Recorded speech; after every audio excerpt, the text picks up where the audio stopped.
Сәлеметсіздер ме менің көрермендерім? Біз тағы да Тобыл өзеніне келдік балық аулауға. Спиннингті құрамыз.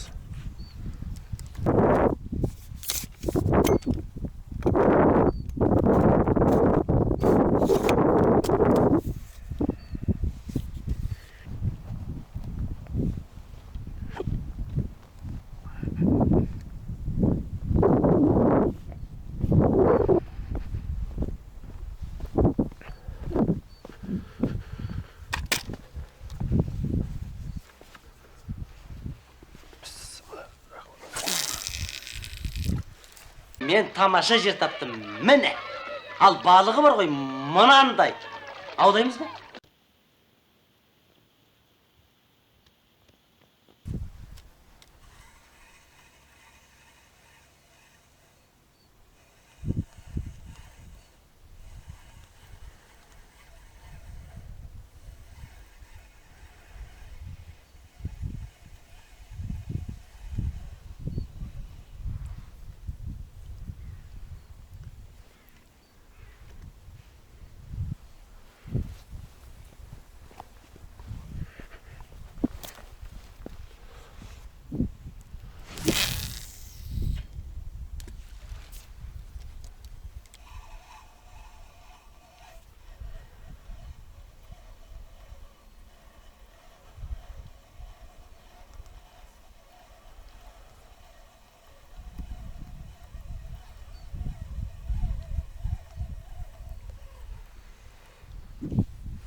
Өткендегі балық екі шортан түскен жерге барайын.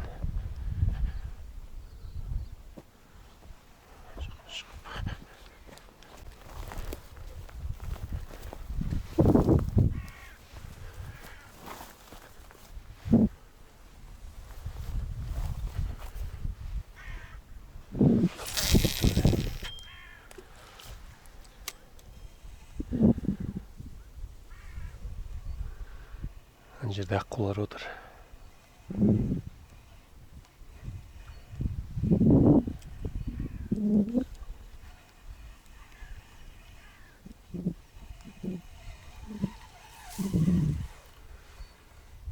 Ақ балық салу керек сияқты. Мынандай күнде қызыл балықты көрмеу мүмкін.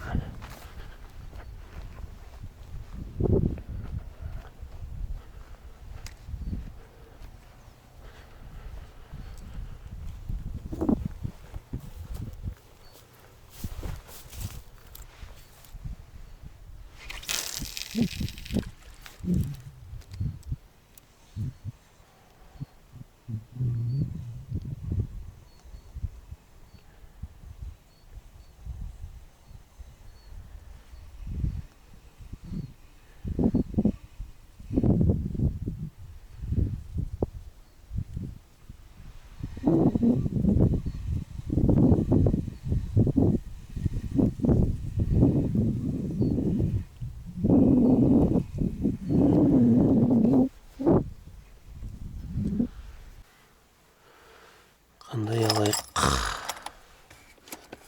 Қандай алған дұрыс? Мынау үлкен.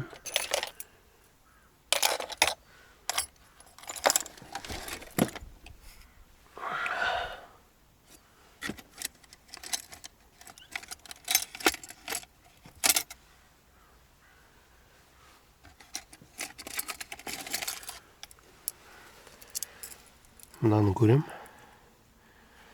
Болмаса, мынау кішкентай аяқты көрем.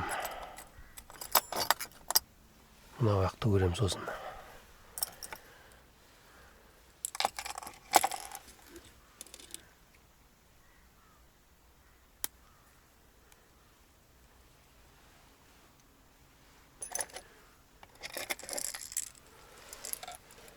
Мынау судың бетінде жүреді. Тартқан кезде астына кіреді.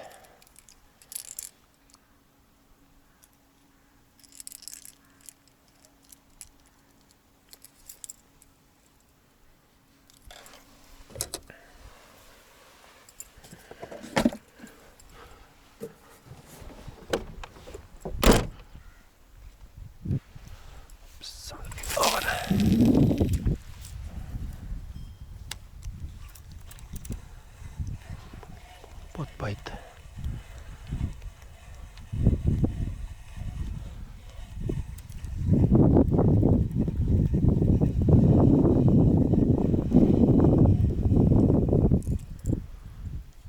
Осындай күздігіні жақсы көрінеді бұл.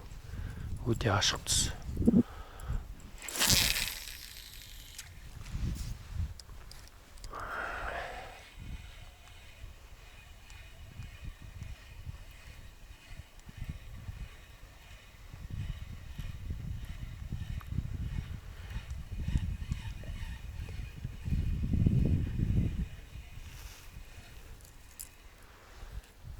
Шөбініп қалды.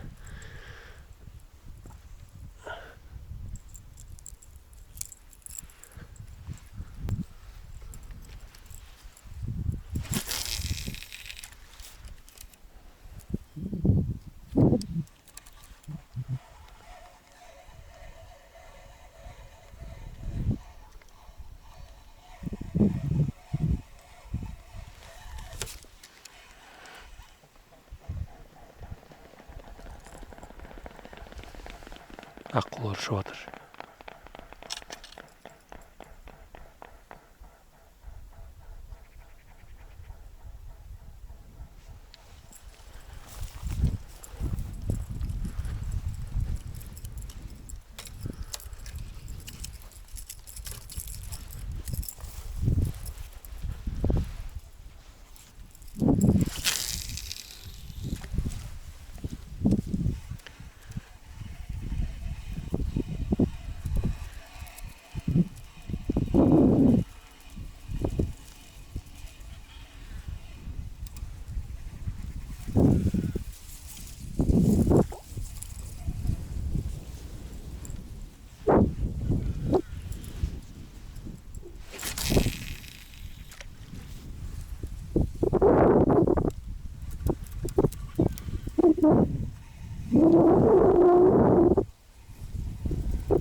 Екі аққу кетті.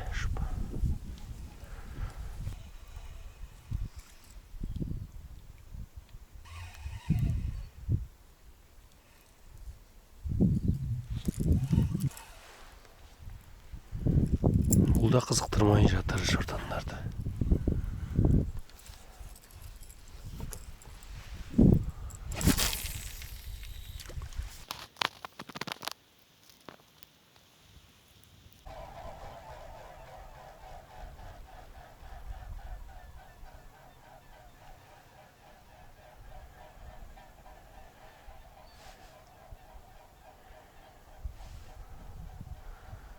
Аққулар.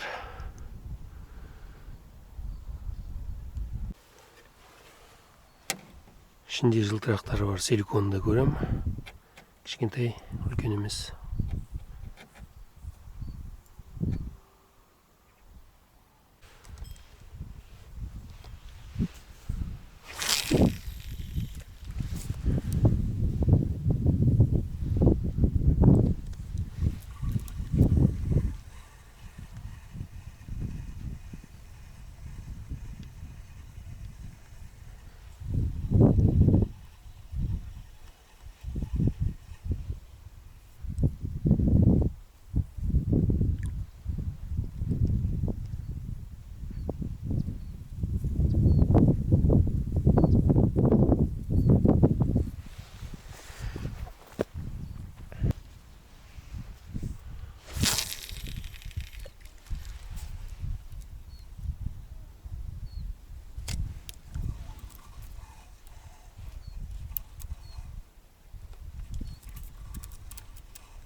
Ауылымды сағындым, бауырымды сағындым, елімнің туған жерімнің топырағын сағындым. Әкешімді сағындым, анашымды сағындым, айналайын деген сөзін қалағаным сағындым. Алло, мама, қалыңыз қалай? Сіздің ракөшіңіз басқалар қарайым. Қазір жолда тұрмын, сол баяғыдай. Я, шын айтамын, жол тарттым сізге қарай. Әрине әзірлеңіз шайыңызды, сағындым. Ауасын ауылдың, иісін бауырдың. Сағындым, шыны керек сағындым, иісін бауырдың. Әкеме айтшы, мама дайындасын жылқыларын, шауып қайтайықшы асып дала қырларын. Далада отырып айтатын көп сырларым, себепшісі сіздер бүгін ерте тұрғаным. Тартылып жүр екен турникке әкем салдырған, фотодан көрдім ұзарыпты інім балдырған. Шылдыр шүмек тентегінім, күтіп тұрсыншы алдымнан мені бүгін. Ауылымды сағындым, бауырымды сағындым, елімнің туған жерімнің топырағын сағындым. Әкешімді сағындым, анашымды сағындым, айналайын деген сөзін қалағаным сағындым. Уақыт өткенін сезем, бірақ миыма кірмепті. Қалай Ильяс қар тазалайтын жасқа жетті, қалайша Диас асау тайларды үйретіп жүр. Тіпті жіңішке дауысы жуандап кетіпті. Мама, үйге кірейік жүр, сырт аяз. Шай әзірлеші мам, сосын да кір жаясың.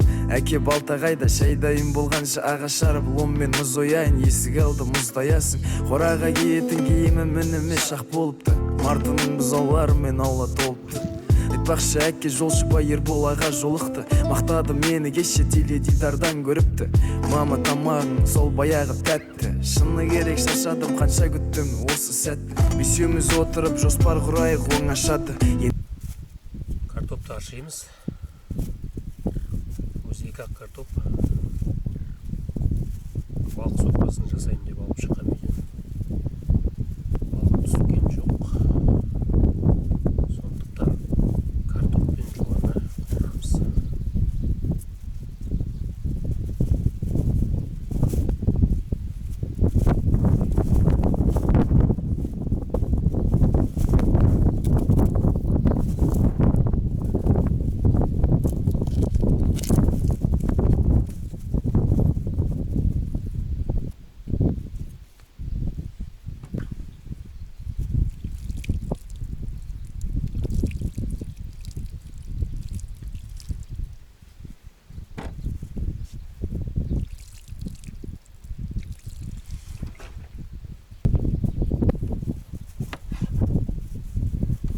Сосын турайымыз.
Жуанда тураймыз.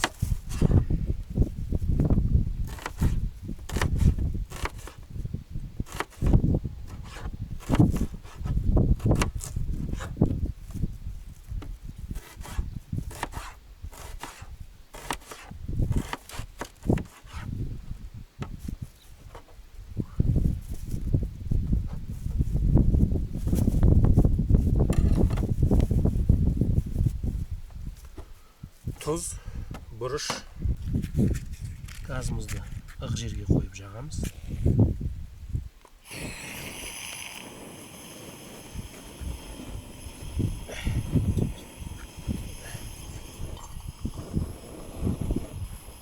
құямыз.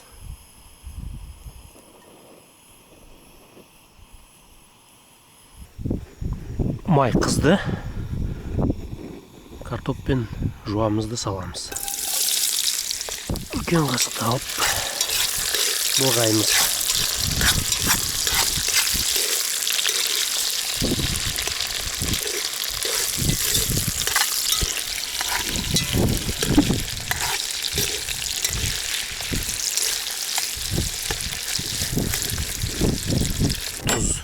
Тұзды аламыз, бұрышты аламыз. Тұзды ашып саламыз.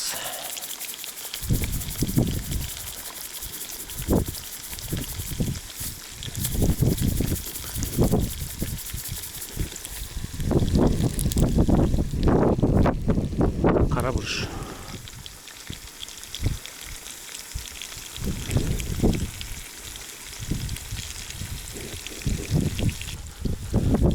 Тағы былғаймыз.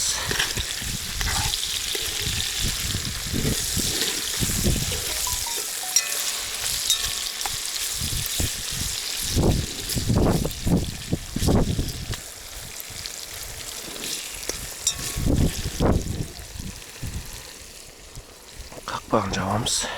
Шайға суды құямыз. Құйып дайындап қоямыз.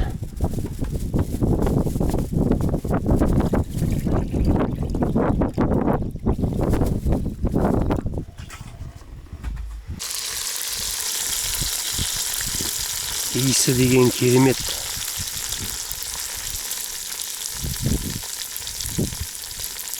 Майды көп құйып жүрген сияқтымын. Қазір қасықпен көреміз.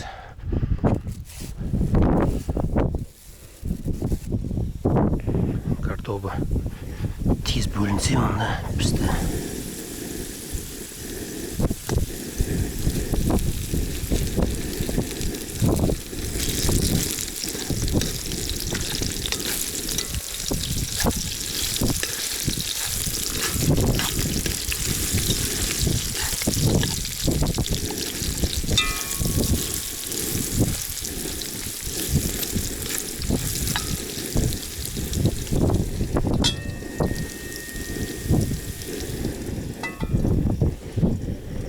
Шамал тұра тұрсын. Тамағым пісті. Енді нан қосып жейміз. Ас болсын.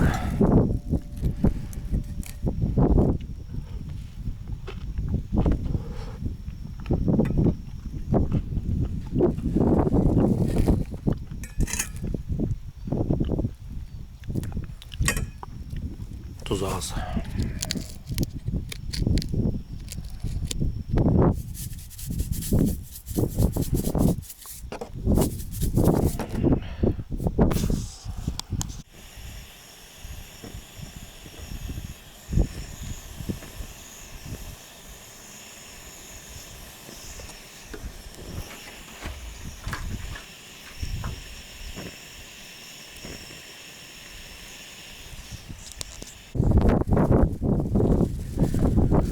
Картоп өте дәмді болды.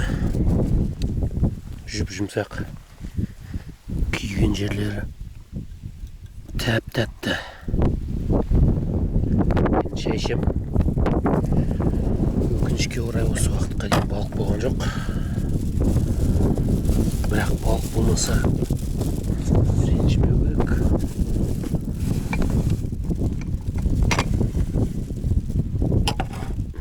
Ауа райы солай дұрыс болмай тұрған шығар.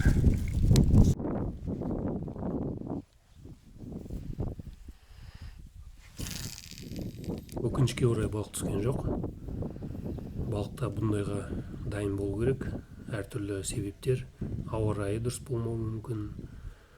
Бүгін түнде күн салқын болды, содан шығар балық түспегені.